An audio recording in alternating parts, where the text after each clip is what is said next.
നമസ്കാരം. ഇഫക്ട് ന്യൂസിലെ ഇവർക്കും സ്വാഗതം. മലയോര പട്ടണത്തിൻ്റെ വെള്ളറട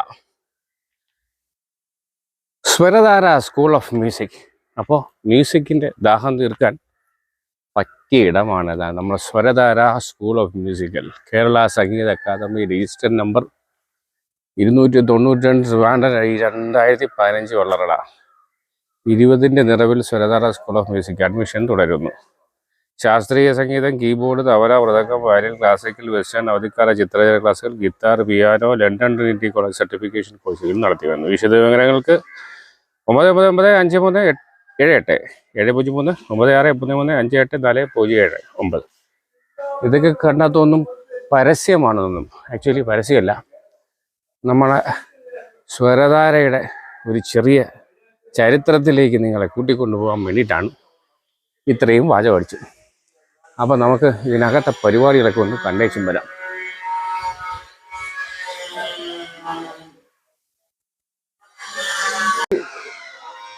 അദ്ദേഹത്തിന് മോളല്ലേ?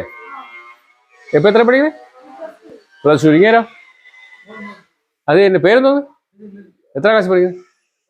ഡിഗ്രി ഫസ്റ്റ് ഇയറാ? Last year. എത്രയില്? Plus two. പേരെന്താണ് മോളെ? മിറാൻഡ. അടിപൊളി. അപ്പോൾ ഞാൻ അപ്പനെ കണ്ടു. മിലാന. എന്തായാലും അപ്പനെ കണ്ടിട്ടുണ്ട്. അപ്പോൾ പരിപാടി മുകളിലാണ്, 2ാം നിലയിലാണ് ഇദ്ദേഹത്തിൻ്റെ ക്ലാസ്. ജോസ് പ്രകാശിനെ തേടിയുള്ള യാത്രയും സ്വരധാരയും ജോസ് പ്രകാശ് മാനത്തിൻ്റെ സംഗീത അക്കാദമിയും തേടിയുള്ള യാത്രയാണ്. എന്തായാലും പടികേറി മുകളിൽ എത്താം. നോക്കട്ടെ, ജനൽ വഴി പലതും കാണാം. സാർ ഇവിടെ അധ്യയനത്തിലാണോ? ഇത് കുട്ടിയാണോ?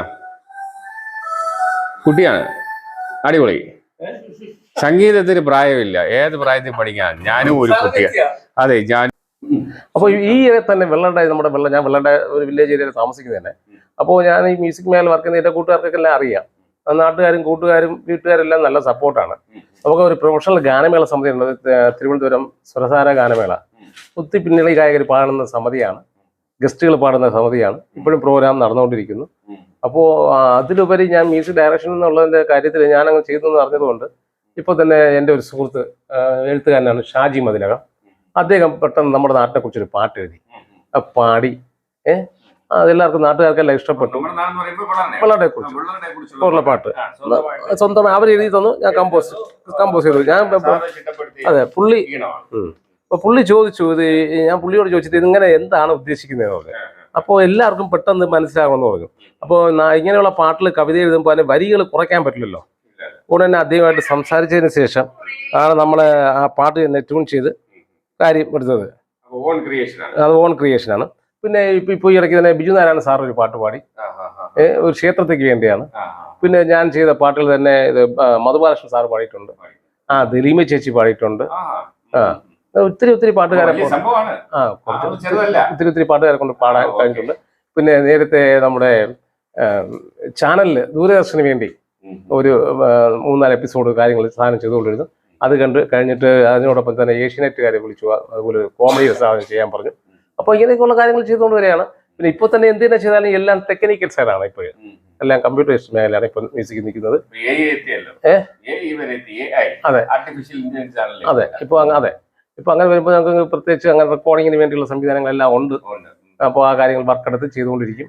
ഇപ്പോഴും ഒരു വർക്കിന് വേണ്ടി ഒരാൾ വന്നിട്ടുണ്ട്, പറഞ്ഞിട്ട് നമ്മൾ ചെയ്തു കൊടുക്കും. അവരുടെ സാമ്പത്തികം എന്താണ് അതിനനുസരിച്ചാണ് കാര്യങ്ങൾ ചെയ്തു കൊടുക്കും. തുടങ്ങാം. പിന്നെ ആ പാട്ട് ഇതിൽ ഇപ്പൊ യൂട്യൂബിൽ അടിച്ചു കഴിഞ്ഞാൽ വെള്ളയുടെ സോങ് വെള്ളയുടെ അടിച്ചു കഴിഞ്ഞാൽ ഉടനെ കിട്ടും. പിന്നെ ഞാൻ നടത്തുന്ന സ്ഥാപനത്തിൽ തന്നെ വേറൊരു കാര്യം എന്ന് പറഞ്ഞാൽ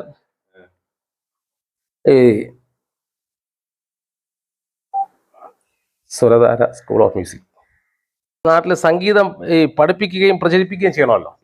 അപ്പോൾ അങ്ങനെ വരുമ്പോൾ നമ്മുടെ സംഗീതത്തിന് അടിസ്ഥാനപരമായിട്ടുള്ളതാണ് ഈ സ്വരജതി എന്ന് പറയുന്ന ഒരു വിഷയം. പഠിച്ചിട്ടുള്ള എല്ലാവർക്കും അറിയാം. അപ്പോൾ അത് ഞങ്ങളെ കുട്ടികൾ പാടുന്നുണ്ട്. കുട്ടികൾ പാടി നല്ല രീതിക്ക് ആൾക്കാർ ഒത്തിരി വ്യൂവേഴ്സ് അത് ആസ്വദിച്ചു ആ ഗാനം. അതിൽ വളരെ സന്തോഷമുണ്ട്. ഇപ്പോൾ തന്നെ അത് ഇതിലുണ്ട്. അപ്പോൾ ഇവിടുത്തെ കുട്ടികളാണ് പാടുന്നത്, ഇവിടുത്തെ കുട്ടികളാണ് വയലിൻ വായിക്കുന്നത്. ഇവിടുത്തെ എല്ലാ സ്റ്റുഡൻസ് ആണ്, സ്വരധാരയുടെ സ്റ്റുഡൻസ് ആണിത്. ഓക്കെ, അപ്പൊ നമുക്ക് കാണാം കുട്ടികൾക്ക് വേണ്ടി ഓണപ്പാട്ട്. അതെ, ചെയ്തിട്ടുണ്ട്. അപ്പോൾ ആ പാട്ട് തന്നെ ഇതിലുണ്ട്. അപ്പൊ യൂട്യൂബിൽ സെർച്ച് ചെയ്തതൊക്കെ കിട്ടും.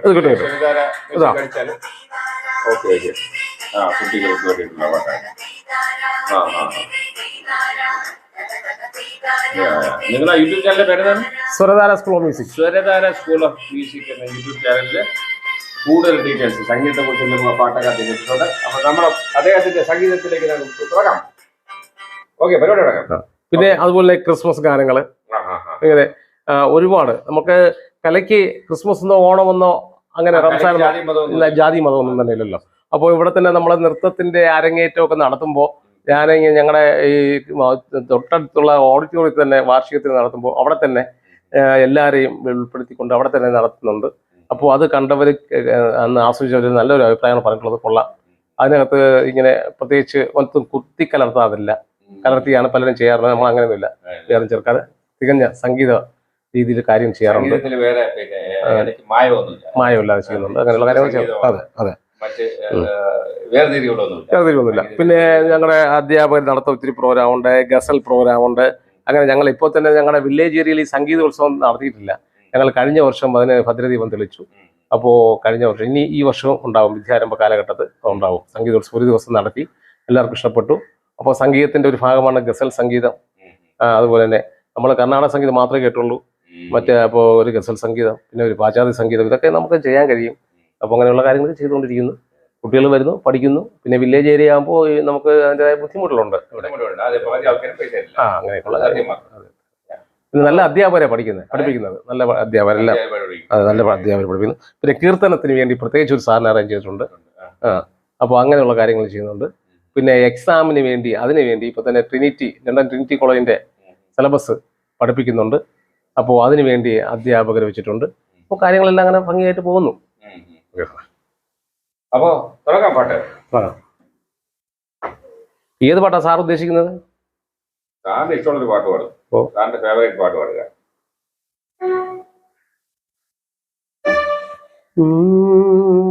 ഇപ്പൊ കോപ്പിറൈറ്റ് ഒക്കെ ഉള്ളത് കൊണ്ട് നമുക്ക് എല്ലാ പാട്ടും ചാടി പാടാൻ പാടില്ല എന്നൊക്കെയാണ് പറയുന്നത്. അപ്പോ നമ്മളൊക്കെ കേട്ടുള്ളതൊക്കെ ഇപ്പൊ പറഞ്ഞ പോലെ നമുക്കൊരു ഇപ്പൊ അതൊക്കെയാണ് ഇത് കേട്ടത്. സ്വന്തമായിട്ട് ഇപ്പൊ തന്നെ ഒരു നമ്മളിപ്പോ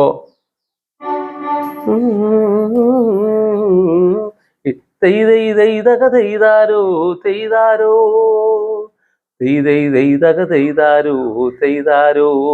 ഇത് പിന്നെ കോപ്പിറൈറ്റിന്റെ ആവശ്യമില്ല, ഞാൻ തന്നെ എഴുതിയതുമാണ്. ചെറിയ തോതിൽ എഴുതും. അപ്പോ അങ്ങനെ എഴുതുന്നതുകൊണ്ട് ആ പാട്ട് ഓണപ്പാട്ടാണ്. ഓണക്കാലം വന്നല്ലോ, കൊച്ചു കുട്ടികൾക്ക് വേണ്ടി ചെയ്ത പാട്ടാണ്. വളരെ കുട്ടികളെ പാടുന്നു, സ്കൂളുകളിൽ പാടുന്നു, ഓണത്തിന് പാടുന്നു, അവരുടെ ഫാമിലി ഗെറ്റ് ടുഗദറിന് അവർ പാടുന്നു. അങ്ങനെ ഒരുപാട് കാര്യങ്ങൾ ചെയ്യുന്നുണ്ട്. ഏത് പാട്ടാ സാർ ഉദ്ദേശിക്കുന്നത്? പിന്നെ ചോദിക്കും. കുട്ടികൾക്ക് വേണ്ടി അത് കഴിഞ്ഞ് മുതിർന്നവർക്ക് പാടാം അല്ലേ? അപ്പൊ ഓണപ്പാട്ടില്ലേ? ഓണപ്പാട്ട് അത് പിന്നെ ജാതി മതമൊന്നുമില്ലല്ലോ.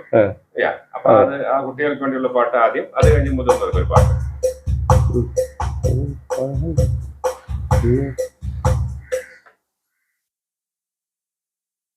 സാർ കട്ടിക്കണേ. ഇന്നത്തെ അത് രീതി എന്ന് പറയുമ്പോൾ കീബോർഡ് തന്നെ എല്ലാം ചെയ്ത് കൊണ്ടുവന്ന് പാടാം. അതെ, ചെയ്തിട്ട് ഇൻസ്റ്റാൾ ചെയ്ത് അതുപോലെ ഒരു ചെറിയ ഋതു നിർത്തിട്ടാ പാടുന്നത്.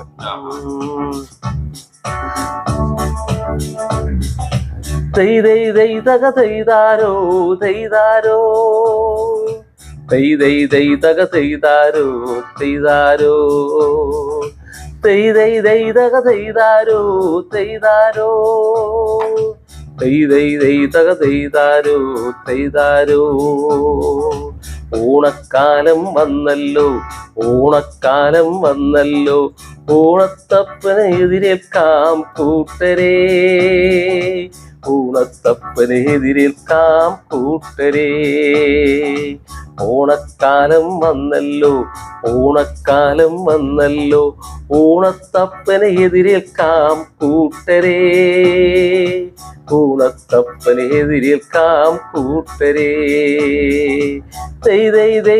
തെയ്താരോ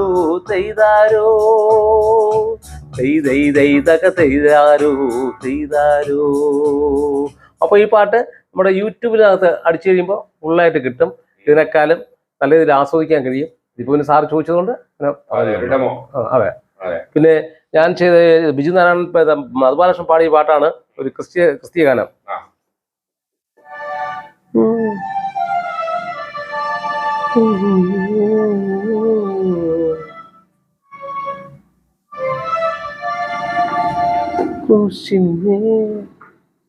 ജീൻ കവലയിൽ എന്ന് പറയുന്ന ഒരു എഴുത്തുകാരൻ എഴുതിയതാണ്. ജീൻ അദ്ദേഹം ഇപ്പോൾ ഇല്ല, വിദേശത്താണ്. നമ്മൾ അനുദിനം ബന്ധപ്പെടുന്നവരാണ്. അപ്പോൾ ഇങ്ങനെ ഈ നമ്മുടെ നാട്ടിലെ പ്രസിദ്ധമായ ഒരു സ്ഥലമാണ്, ദേശീയ തീർത്ഥാടന കേന്ദ്രമാണ് തെക്കൻ കുരിശുമല. അപ്പോൾ അവിടത്തേക്ക് വേണ്ടിയാണ് ആ പാട്ടാണ് ചെയ്തത്. അപ്പോൾ നമ്മുടെ മധുബാലകൃഷ്ണൻ സാറാണ് പാടിയത്. അതിന്റെ ട്രാക്ക് തന്നെ ജോസാഗറാണ് പാടിയിരിക്കുന്നത്. അപ്പോൾ നല്ല പാട്ടാണെന്ന് എനിക്ക് തോന്നുന്നു. പാട്ടിങ്ങനെ തുടങ്ങുന്നുണ്ട്, ക്രൂശിന്മേൽ. അത് മറ്റൊരു പാട്ടാണ്, ജോസാഗർ പാടിയാണ്.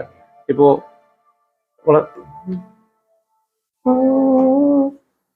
കട്ട് ചെയ്യാൻ പറ്റുമോ? കുരിശാണ് രക്ഷയുടെ പാവന മന്ത്രം. നല്ല വരികളാണ്. അപ്പോൾ ആ പാട്ട് അന്നത്തെ കാലഘട്ടത്തിൽ കാസറ്റ് ഓടുന്ന കാലഘട്ടമാണ്. അപ്പോൾ ഇവിടെ നമ്മൾ ട്രിവാൻഡ്രത്ത് SS ചെയ്തിട്ട് വീണ്ടും എറണാകുളത്ത് പോയി അവിടെ പാടി പാട്ടൊക്കെ കഴിഞ്ഞ് റിലീസായി. അപ്പോൾ 2 പേരിൽ ഇറങ്ങി. ട്രിവാൻഡ്രത്ത് ഇറങ്ങിയത് ഉത്ഥാന ദീപ്തി എന്നോ അവിടെ എന്ന് പറഞ്ഞു കഴിഞ്ഞാൽ മറ്റൊരു പേരില്ല, നിത്യനാം റൂഹ എന്ന പേരിലാണ് അവിടെ എഴുതിയത്. അപ്പോൾ നിത്യനാം റൂഹ അത് കെസ്റ്റർ പാടിയിട്ടുണ്ട് ആ പാട്ട്. അപ്പോൾ അങ്ങനെ എന്തുകൊണ്ടും പ്രൊഡ്യൂസർ വലിയ കുഴപ്പമില്ലാതെ, ഇന്നത്തെ പോലെയല്ല, വലിയ കുഴപ്പമില്ലാതെയൊക്കെ പിടിച്ചു നിന്നു. അങ്ങനെയൊക്കെ ഇപ്പോൾ നല്ല പ്രൊഡ്യൂസർമാരുണ്ടെങ്കിൽ നമ്മളെ മ്യൂസിക്കുമായിട്ട് ബന്ധപ്പെട്ടിരിക്കുന്നവർക്ക് നമുക്ക് നിൽക്കാൻ പറ്റുള്ളൂ, അപ്പോൾ ചെയ്യാൻ പറ്റുള്ളൂ. അതുകൊണ്ട് നമ്മൾ അങ്ങനെ ഒരു കാര്യം. അപ്പോൾ ആ പാട്ടിൻ്റെ ചില വരികൾ, കുരിശാന്റെ രക്ഷയുടെ പാവന മന്ത്രം, കുരിശിലാണ് ജീവിതത്തിൽ ഏകയാശ്വാസം. കുരിശാണ് രക്ഷയുടെ പാവന മന്ത്രം, കുരിശിലാണ് ഏകയാശ്വാസം. വരികൾ എനിക്ക് മറന്നുപോയി. നല്ല ട്യൂണാണ്, നല്ല രസമുള്ള പാട്ടാണ്. അങ്ങനെ അപ്പോൾ അതിൻ്റെ കൂടെ തന്നെ നമ്മുടെ ഒത്തിരി പാട്ടുകാർ അതിൽ പാടിയിട്ടുണ്ട്. അവസരം തന്നു. ഓക്കെ. അപ്പൊ ഇത് നമ്മുടെ ജോസ് സാറിന്റെ പുത്രനാണ്, ഡിഗ്രി പഠിക്കുന്നു, ജാസ് പ്ലെയർ ആണ്. അപ്പൊ അദ്ദേഹത്തിന്റെ കല കാണാം. അപ്പൊ അതിന് മുന്നേ ഒരു ചോദ്യം ചോദിക്കട്ടെ, ഇതിൽ ഈ ഇൻസ്ട്രുമെന്റ് എത്ര സംഗതിയുണ്ട്? ഈ ജാസിൽ എത്ര പാർട്ടുണ്ട്? ഓരോന്നിട്ട് പറയും. ഇതില് ഉള്ളത് സ്നെയർ എന്ന് പറയും. Snare, first Tom, second Tom, third form. ഇത് ഫസ്റ്റ് ഫോം അല്ലേ? First Tom, second Tom, third Tom. ഇത് ബേസ് ഡ്രം. Food drum. ഇത് 2 സിമ്പിൾസ്. അപ്പൊ ഈ സാധനം ഹൈലൈറ്റ് അല്ലേ? High height.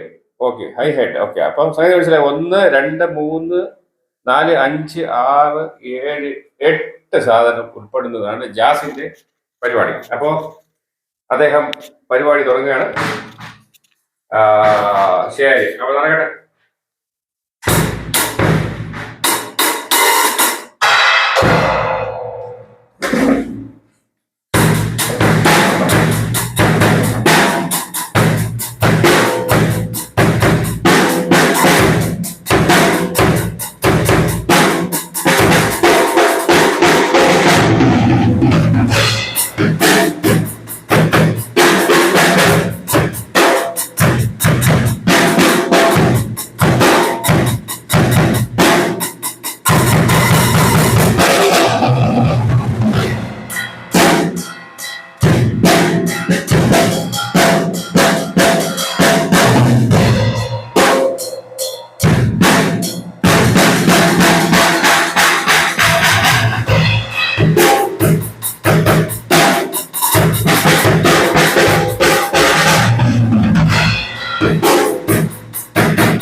അപ്പൊ പരിപാടി കഴിഞ്ഞു.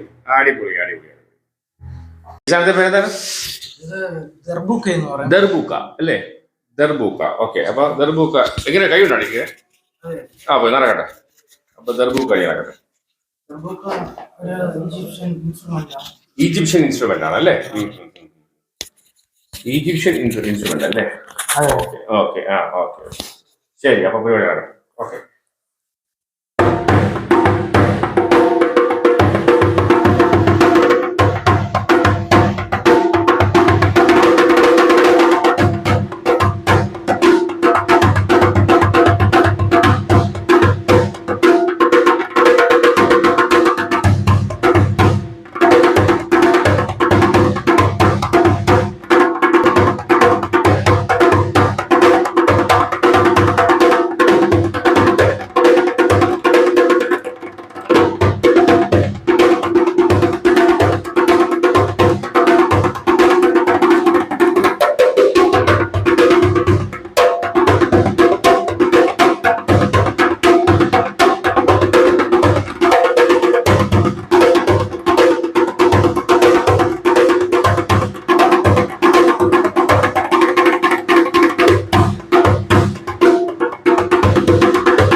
വൈകാതെ വന്നീലേ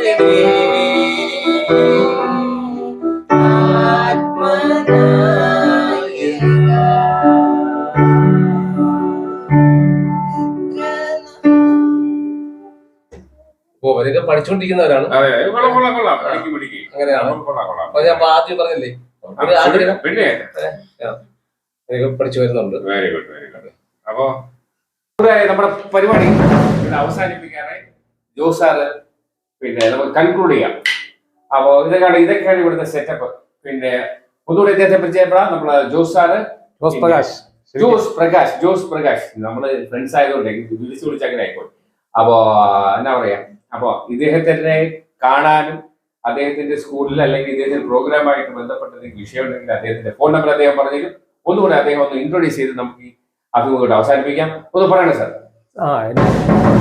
ഫോൺ നമ്പർ എന്ന് പറയുമ്പോ 995378703703 വിളിച്ചാലും കിട്ടും. അപ്പോ മറക്കണ്ട, സ്വരധാര ജോസ് പ്രകാശ് സാർ. എനിക്ക് ഞാൻ അവസാനിപ്പിക്കാം. അപ്പോ അവസാനിപ്പിക്കാം. Okay sir, thank you. വാർത്തകളും വിശേഷങ്ങളും ഇവിടെ അവസാനിക്കുന്നില്ല. കൂടുതൽ വാർത്തകളും വിശേഷങ്ങളുമായി വീണ്ടും കണ്ടുമുട്ടാം. അതുവരെ ഏവർക്കും നന്ദി, നമസ്കാരം.